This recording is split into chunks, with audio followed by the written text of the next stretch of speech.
Bismillahirrahmanirrahim. Assalamualaikum warahmatullahi wabarakatuh. Waalaikumsalam warahmatullahi wabarakatuh. Kurang semangat ya jamaah. Masa Bapak yang jawab salam, baru di belakang tidak ikut semua. Ya, kita ulangi. Kalau semarak, insya Allah pahalanya juga besar. Betul? Assalamualaikum warahmatullahi wabarakatuh. Waalaikumsalam warahmatullahi wabarakatuh. Alhamdulillah ya. Semoga pahalanya lebih besar daripada yang tadi. Ya, yang sehat tetap sehat, dipanjangkan umurnya, diperbanyak rezekinya, diperbanyak berkah dalam hidupnya. Yang belum dapat jodoh, insya Allah cepat dapat jodohnya ya. Amin ya rabbal Alamin. Bapak-bapak dan ibu-ibu jamaah takziah yang insya Allah dirahmati Allah, atas nama keluarga almarhumah, kepada seluruh jamaah sekalian yang hadir, saya mewakili tuan rumah memohon melalui hati kita, ketulusan kita, keikhlasan kita, mari kita doakan dulu almarhumah. Insya Allah semoga almarhumah di alam sana akan mendapat ketenangan dan kebahagiaan. Semoga semua amal ibadah almarhumah diterima oleh Allah, diampuni semua dosa dan kesalahannya. Begitu pula dengan keluarga yang ditinggal, insya Allah semoga tetap tabah dan sabar menerima cobaan berat ini.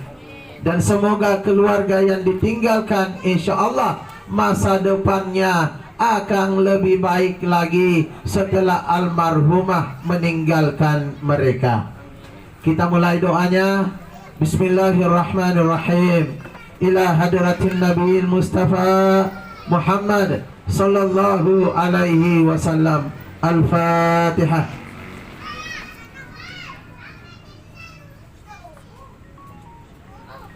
Ila khususan almarhumah Ibunda Nuraini binti Haji Alimuddin.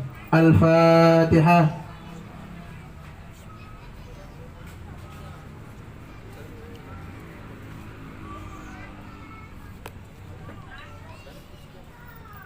Amin, amin ya rabbal alamin.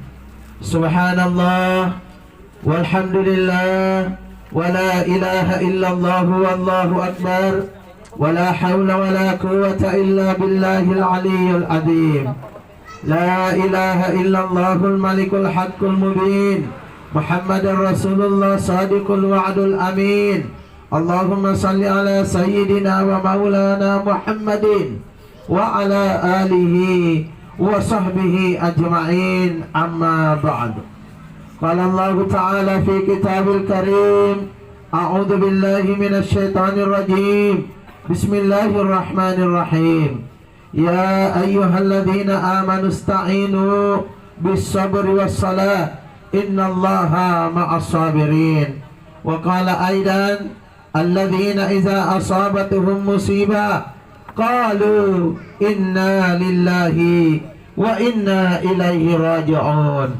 Wa qala Rasulullah Muhammad sallallahu alaihi wasallam: Aqiyasun nas aksaruhum zikran lil maut wa ashadduhum isti'adadan lahu ulaika humul aqiyas zahabu bi syarafid dunya wa karamatil akhirah.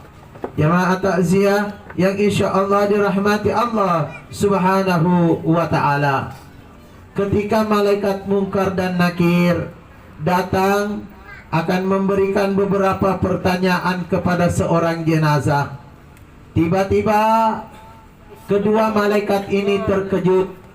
Kenapa kedua malaikat ini terkejut? Ia melihat di samping jenazah ada sosok cahaya yang begitu terang berada di samping jenazah. Saking kagetnya kedua malaikat ini, ia pun bertanya kepada sosok cahaya yang begitu terang tadi. Ia memanggil saudara, memanggil tuan kepada cahaya ini. Tuan, tuan ini dari golongan mana? Apakah tuan ini dari golongan jin, atau dari golongan malaikat, atau dari golongan manusia? Lalu cahaya ini menjawab, saya ini, tuan, bukanlah golongan dari malaikat. Saya juga bukan golongan dari jin, apalagi golongan manusia. Saya ini adalah sahabat sejati yang akan terus mendampingi sahabat saya yang tuan-tuan akan berikan pertanyaan-pertanyaan. Dan saya tidak akan meninggalkan sahabat saya ini sebelum Allah Subhanahu wa ta'ala memasukkan sahabat saya ke dalam surganya Allah di akhirat nanti. Jadi ternyata sosok cahaya yang begitu terang yang ada di samping jenazah tadi adalah sahabatnya jenazah ini. Kenapa dia bisa menjadi sahabatnya jenazah ini? Inilah ibadah-ibadahnya. Jamaah mau tidak? Ketika kita nanti berada di dalam kubur, mati-maki alias isdat, tahu isdat? Tahu. Mati. Ketika kita sudah mati, kita didampingi oleh cahaya sehebat ini. Mau tidak jamaah? Mau? Insya Allah maulah. Janganlah tak mau. Harus mau ya. Kita kepingin ketika berada di alam barzakh, di alam kubur nantinya kita bisa mendapat pendamping setia seperti ini. Siapa pendamping setia kita? Ibadah-ibadah kita yang menjadi cahaya yang begitu terang akan selalu mendampingi kita sampai Allah memasukkan kita ke dalam surganya Allah di akhirat nanti. Dialah cahaya dari ibadah-ibadah kita, cahaya dari salat-salat kita, cahaya dari salat berjamaah kita, cahaya dari salat sunat kita, cahaya dari bacaan-bacaan Al-Quran yang selalu kita amalkan setiap hari, cahaya dari sedekah-sedekah kita, mulai dari yang sekecil-kecilnya sampai yang segede-gedenya. Apakah mulai sisa buah rupiah sagena jutaan. Ini yang akan menjadi cahaya. Cahaya dari sedekah-sedekah kita, cahaya dari kebaikan-kebaikan kita dengan sesama manusia, cahaya dari zikir-zikir kita ketika kita selalu mengingat Allah dengan mengucapkan ucapan-ucapan melalui kalimat-kalimat tasbih. Inilah cahaya terang yang akan selalu mendampingi kita nantinya di dalam kubur. Semoga nanti kalau mati maki, insya Allah pasti mati ki, ya. Tapi saya tidak tahu kapan matinya. Wallahu a'lam. Ini sudah menjadi rahasia Allah. Apa penyebab kematian kita, di mana kita mati, dan kapan waktunya, itu adalah rahasia Allah. Dan apa yang akan terjadi sebentar, 10 menit kemudian, 50 menit berikutnya, 1 jam yang akan datang, wallahu a'lam, hanya Allah yang maha tahu. Tapi mudah-mudahan insya Allah Allah memberikan kita umur yang panjang. Amin ya rabbal Alamin. Kalaupun ada yang terkena penyakit, insya Allah semoga cepat disembuhkan oleh Allah. Semoga cepat diangkat penyakitnya. Semoga insya Allah umur kita panjang. Supaya apa? Supaya ibadah kita bisa lebih panjang lagi. Amin ya rabbal Alamin. Alangkah celakanya kita apabila Allah memberikan kesempatan kita untuk berbuat baik, tetapi kita tidak memanfaatkan kesempatan itu berbuat baik. Alangkah celakanya kita apabila Allah memberikan kepada kita umur yang panjang, tetapi kebaikan kita cuma sedikit sekali dibandingkan dosa dan kesalahan-kesalahan yang kita perbuat. Alangkah celakanya seseorang apabila diberikan umur yang panjang, kesehatan yang bagus, tetapi kesehatannya tidak dimanfaatkan untuk berbuat baik dan beribadah. Alangkah celakanya diberikan umur yang panjang, tapi dosa-dosanya, kesalahan-kesalahannya masih lebih banyak dibandingkan kebaikan-kebaikannya. Na'udzubillah min zalik summa na'udzubillah. Khairun nas, kata Rasulullah, khairun nas man tala umruhu wa hasuna amaluhu, wa syarrun nas, kata Rasulullah, wa syarrun nas man tala umruhu wa sa'a amaluhu. Manusia yang paling beruntung di antara sekian banyaknya manusia, manusia yang paling bahagia, paling istimewa, paling baik di antara sekian banyaknya manusia ialah mereka yang ketika diberikan banyak kesempatan oleh Allah, diberikan umur yang panjang oleh Allah, kebaikannya, ibadahnya begitu lebih banyak dibandingkan dosa dan kesalahannya. Inilah orang yang bahagia, inilah orang yang beruntung, inilah orang yang diistimewakan oleh Allah. Tetapi alangkah celakanya dia, alangkah jahatnya dia, alangkah buruknya dia ketika Allah memberikan kepadanya kesempatan yang banyak, umur yang panjang, tapi kebaikan atau ibadahnya sedikit sekali. Na'udzubillah min zalik summa na'udzubillah. Mudah-mudahan kesempatan-kesempatan yang Allah berikan kepada kita, termasuk kesehatan yang Allah berikan kepada kita, umur yang panjang yang Allah berikan kepada kita, kita bisa manfaatkan semua itu untuk memperbanyak ibadah kita, supaya nanti insya Allah ketika menghadapi sakaratul maut kita bisa mati dalam husnul khatimah. Tahu husnul khatimah? Mati dalam keadaan indah. Indahnya bagaimana? Pada waktu itu kita dijemput dengan kalimat la ilaha illallah, la ilaha illallah Muhammadar Rasulullah. Inilah yang akan menjemput kita nantinya. Amin ya rabbal alamin. Jemaah takziah yang insya Allah dirahmati Allah subhanahu wa ta'ala. Makanya dalam kesempatan kehidupan dunia saat seperti ini, kita tahu kita sekarang terancam dengan bencana penyakit COVID-19. Mudah-mudahan insya Allah, meskipun barangkali kita diancam oleh penyakit seperti ini, kita masih bisa tetap melakukan aktivitas kita dengan sebaik-baiknya.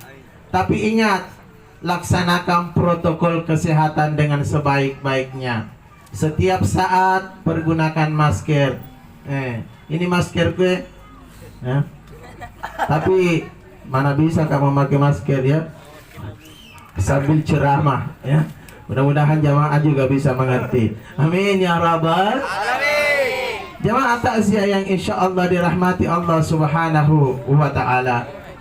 Kehidupan dan kematian itu adalah merupakan hal yang selalu ada di dalam kehidupan kita. Yang paling penting bagaimana caranya supaya kita ini bisa husnul khatimah. Ini yang paling penting. Siapapun kita, bagaimanapun keadaan kita, apapun pangkat dan jabatan kita, bagaimanapun pintarnya dan hebatnya kita, apakah kita orang kaya ataupun miskin, orang pandai ataupun orang bodoh, ya, utamakan agar bisa mendapatkan husnul khatimah pada saat menghadapi kematian kita. Karena kematian ini sudah pasti menjadi rahasianya Allah, ya. Sudah pasti menjadi rahasianya Allah, ya. Apa yang akan terjadi berikutnya di waktu-waktu yang akan datang, ini kan sudah menjadi rahasianya Allah. Makanya kalau Allah memberikan kesempatan, mari kita gunakan kesempatan itu dengan sebaik-baiknya. Karena ada beberapa hal yang harus kita jaga dengan baik supaya kita bisa mendapatkan husnul khatimah. Betul tidak jemaah? Nah, banyak orang yang menganggap dirinya ketika hidup di dunia ini begitu pandai, begitu pintar. Tetapi ketika berada di dalam kubur, ia menjadi orang yang bodoh. Kenapa dia menjadi orang yang bodoh? Karena pertanyaan-pertanyaan mungkar dan nakir tidak bisa ia jawab. Kepandaiannya hanya untuk kepentingan dunia semata, bukan untuk kepentingan akhirat. Makanya dia tidak bisa menjawab pertanyaan-pertanyaan mungkar dan nakir. Tidak sedikit orang yang ketika hidup di dunia ini kelihatannya jenius, kelihatannya pandai, kelihatannya cerdas, kelihatannya pintar. Tapi kenapa ketika dia berada di dalam kubur tidak diberikan kemampuan oleh Allah menjawab pertanyaan-pertanyaan mungkar dan nakir? Marrabuka, siapa Tuhanmu? Man nabiyuka, siapa nabimu? Madinuka, apa agamamu? Aina kiblatuka, di mana kiblatmu? Man ikhwanuka, siapa saudara-saudaramu? Ini semua menjadi pertanyaan-pertanyaan yang harus kita jawab dengan baik. Lalu siapa yang akan menjawabnya? Tidak lain adalah ketakwaan kita. Makanya yang paling diutamakan di dalam kehidupan kita ini adalah takwa yang terlebih dahulu. Meskipun barangkali kita tidak termasuk orang yang kaya, tapi kalau takwa, insya Allah kita bisa menjadi orang yang sangat kaya di dalam kubur kita. Meskipun barangkali ketika hidup di dunia ini kita kelihatannya orang yang tidak punya apa-apa, orang yang miskin, tetapi ketika berada di alam kubur kita bisa menjadi orang yang kaya raya. Meskipun kelihatannya di dunia dulu kita tidak termasuk orang yang pintar, orang yang cerdas, orang yang ahli, seorang pakar, tapi ketika berada di dalam kubur kita bisa saja menjadi orang yang lebih hebat, menjadi orang yang lebih pintar daripada orang-orang yang pintar ketika hidup di dunia dulu. Kenapa bisa begitu? Tergantung dari kualitas ketakwaannya. Betul? Jadi siapa yang takwa dia yang akan selamat, siapa yang tidak takwa dia yang akan melarat. Na'udzubillah min zalik summa na'udzubillah. Jadi ketakwaan ini adalah sesuatu yang sangat diutamakan, harus dimiliki terlebih dahulu. Karena kita hanyalah manusia ciptaan Allah. Bukan kita yang menciptakan diri kita, tetapi ada Allah yang telah menciptakan mulai dari ujung kaki sampai ujung rambut kita. Seandainya bukan karena kekuasaannya Allah, mana bisalah kita bisa hadir di tempat ini saat sekarang ini. Betul? Seandainya bukan karena nikmatnya Allah, mana bisalah kita bisa bertatapan dan melihat secara langsung. Seandainya bukan karena nikmatnya Allah, manalah bisa kita bisa mendengarkan dengan baik. Betul? Seandainya bukan karena nikmatnya Allah, manalah bisa kita bisa berjalan dengan baik. Pokoknya semua karena Allah. Makanya utamakanlah Allah terlebih dahulu. Hidup kita untuk Allah, tujuan kita untuk Allah. Supaya apa? Supaya kita bisa menjadi orang yang selalu dekat kepada Allah. Orang yang punya naluri ketakwaan yang begitu tinggi, insya Allah saya yakin hidupnya akan selalu bahagia. Meskipun mereka tidak termasuk orang yang pandai dan orang yang punya banyak uang dan harta. Betul? Amin ya rabbal alamin. Inna akramakum indallahi atqakum, kata Allah di dalam Al-Quran, firman-Nya berkali-kali kita sudah mendengarkan. Inna akramakum indallahi atqakum, sesungguhnya orang-orang yang tinggi derajatnya di sisi Allah, yang dicintai Allah, yang disukai oleh Allah adalah orang-orang yang takwa. Bukan orang-orang yang kaya raya, bukan orang-orang yang miskin, bukan orang-orang yang hebat, bukan orang-orang yang bodoh, bukan orang-orang yang pintar, tetapi yang dikatakan oleh Allah takwa, takwa, takwa, dan takwa. Saya yakin semua yang hadir di sini adalah golongan orang-orang yang takwa. Amin ya rabbal alamin. Jemaah takziah yang insya Allah dirahmati Allah subhanahu wa ta'ala. Derajat manusia di sisi Tuhannya bukan karena hartanya. Betul? Itu kata siapa? Kata siapa? Kata Roma Irama. Ya. Derajat manusia di sisi Tuhannya hanya karena takwanya. Dari itu bertakwalah dalam hidup yang berharta. Dari itu bertakwalah dalam hidup tak berharta. Jadi semuanya harus takwa, karena takwa menjadi kunci kesuksesan kita, baik di dunia ini pada saat menghadapi sakaratul maut, pada saat berada di alam kubur, apalagi di akhirat nanti. Amin ya rabbal Alamin. Itu Ustaz Basri kalau ceramah selalu bawa lagu-lagu naromai nama. Emang kenapa sih Ustaz sering bawa lagunya Oma? Ya pantas sajalah, karena lagunya Romai Nama itu kan banyak mengandung nasihat. Betul tidak? Kaum milenial, betul tidak kaum milenial? Tenang, karena judul ceramah kematian datang menjemput, lagu pengantar tak gendong kemana-mana. Kan tidak cocok. Selesaikan aja dengan ceramahnya. Jemaah takziah yang insya Allah dirahmati Allah Subhanahu wa Ta'ala, ada beberapa hal yang harus kita jaga supaya kita bisa husnul khatimah. Yang pertama adalah hablum minallah. Bagaimana kita bisa menjaga hubungan baik kita kepada Allah Subhanahu wa Ta'ala, supaya hidup kita selalu penuh dengan berkah, selalu penuh dengan rahmatnya Allah Subhanahu wa Ta'ala. Tidak seperti hidupnya sebagian orang, sedikit-sedikit dapat bencana, sedikit-sedikit dapat kesusahan. Karena apa? Apa yang ia miliki jauh dari rahmatnya Allah Subhanahu wa Ta'ala. Bagaimana caranya menjaga hubungan baik kita dengan Allah? Pertama, melalui salat 5 waktu. As-salatu imaduddin, faman aqamaha faqad aqamaddin, wa man tarakaha faqad hadamaddin. Ini yang paling diutamakan dulu, hablum minallah. Menjaga hubungan baik kita dengan Allah melalui ibadah salat, melalui ibadah zikir. Karena tidak sedikit orang yang bisa masuk surga di akhirat nanti karena dinilai dari ibadah salatnya. Dan tidak sedikit pula orang yang masuk di neraka di akhirat nanti gara-gara nilai salatnya termasuk angka hitam atau zona merah. Ya, na'udzubillah. Insalik summa na'udzubillah. Jadi salat yang harus kita utamakan terlebih dahulu. Karena selama kita hidup di dunia ini, Allah tak pernah berhenti memberikan begitu banyak nikmat kepada kita. Mereka orang-orang yang pandai bersyukur kepada Allah. Saya yakin salat 5 waktunya bagus. Betul? Oh ibu-ibu, rajin semua lagi salat dah. Alhamdulillah dia tahu. Oh bapak-bapak, rajin semua lagi salat dah. Alhamdulillah. Kaum milenial, anak muda, rajin semua lagi salat dah.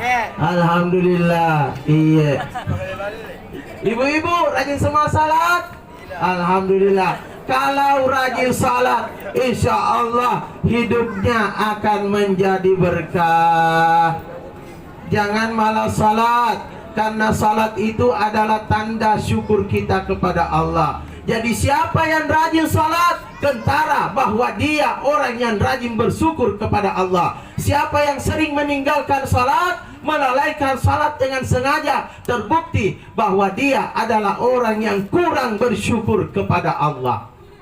Kenapa kita harus rajin bersyukur kepada Allah? Minimal 5 kali sehari semalam. Ada subuh, bersyukur di waktu subuh, bersyukur di waktu duhur, bersyukur di waktu asar, bersyukur di waktu maghrib, bersyukur di waktu isya. 5 waktu, belum lagi salat-salat sunat yang lainnya. Karena apa? Karena Allah menghidupkan kita di 5 waktu pula. Waktu subuh alhamdulillah kita masih sempat hidup.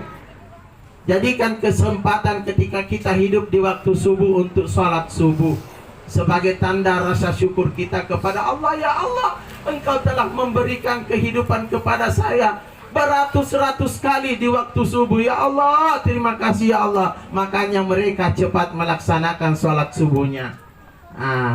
Tidak tahu yang lain kalau salat subuhnya jangan nampaki setiap hari atau tiap 7 sana ginjai ya. Na'udzubillah min zalik summa na'udzubillah. Kita hidup di waktu duhur, tiba saatnya bersyukur di waktu duhur. Mari laksanakan sholat duhur.